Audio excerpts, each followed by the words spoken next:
I went to the library today. I was there to get Who's Afraid of Gender by Judith Butler, and the plan was just to get this one book, but I did end up taking 4 on top of the 2 that I do have with me. I'm currently very slowly reading James Baldwin, A Critical Study.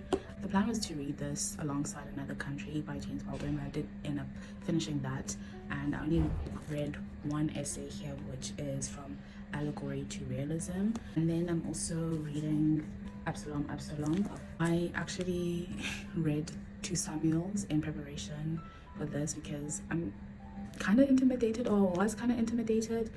I was reading it last night and I was thinking, okay, it's not that deep, but sometimes I feel like Cillian Murphy in that movie, I'm not sure what the title is, where he's reading this letter and it doesn't make any sense. You who seek an end to love,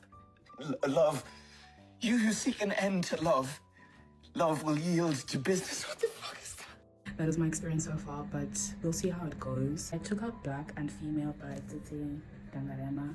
I had this great plan of reading The Nervous Conditions Trilogy, all 3 books, by the time I'm 30. I don't think it's gonna happen because I'm turning 30 next month, so we'll have to go with Black and Female. Thinking a lot about gender and gender politics and reactionary politics as of late. I wanted to read The Invention of Women alongside Who's Afraid of Gender, but the library doesn't have The Invention of Women, so I ended up taking African Women and Feminism.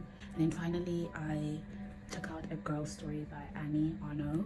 I finished reading I Remain in Darkness last week, which is such a harrowing account on familial love, sickness and grief, and it left such an impression on me. But while I was reading it, I kept thinking that I was missing a lot of context, because there would be instances where Arno would be referring to something. I was like, oh, I wish I'd actually read more of her works before jumping to that one. But I'm curious about her work in general. I guess this is like my August TBR.